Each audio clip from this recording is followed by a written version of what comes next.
All right, today's the last day to work on your landscape collage.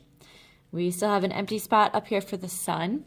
So today you're going to be allowed to use scissors, and you're going to be able to cut out the sun pieces with scissors so that they look a lot neater, so that our sun really stands out against our blue background.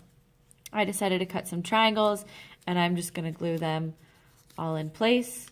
And I'm also going to use some yellow or warm colored magazines that remind me of fire, because that's what the sun is made up of. Warm colors. All right, so I'm going to glue all these down. When you use your glue stick, always remember the cap should be on. Take it off.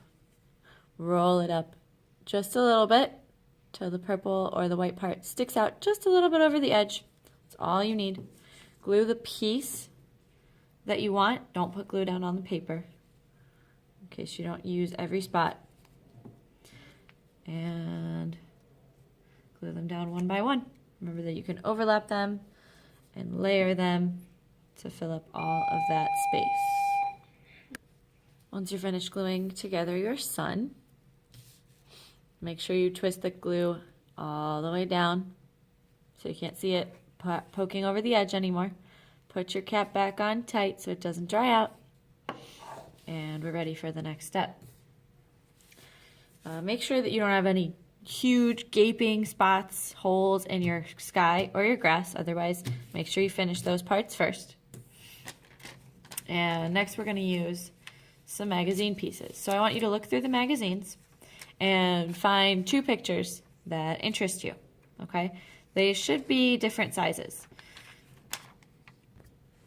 You're going to want to cut them out nice and neat so that they look more realistic. Don't leave all these edges on them. So again, you get to use your scissors and cut out your magazine piece so that you just have the object left. Now you need to play around with your objects on your paper and figure out where they go. Now, since in real life a human is bigger than a grapefruit, I need to keep that in mind. Even though my grapefruit looks like it's bigger than my human from my magazine cutouts. So what that means, since the grapefruit is technically smaller in real life, but it looks bigger, it needs to go in the very front of my picture. And since the human looks really small, smaller than she normally would be compared to the grapefruit, she's going to go in the back. Since she's a lot smaller looking than my grapefruit, I'm going to put her way back there to try and make sure that the difference is noticeable so that it looks realistic. Now I can position these any way I want to, but if you're having a hard time figuring it out, just move them around and try to see what makes more sense. This makes more sense the way we look at it because the grapefruit is obviously smaller, but it looks a lot bigger, so it's in the front because of how it looks, the size that it looks, not the size we think it is. And the human looks a lot smaller than the grapefruit, so it goes way back near the background. Remember, my horizon line splits the sky and the ground. This is the background, this is the foreground.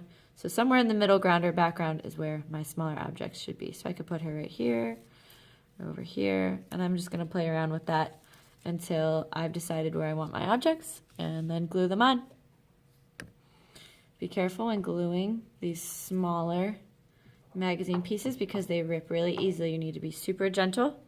I almost ripped her leg off, but no worries. If you rip it by accident, just put it back together by gluing them next to each other on your paper.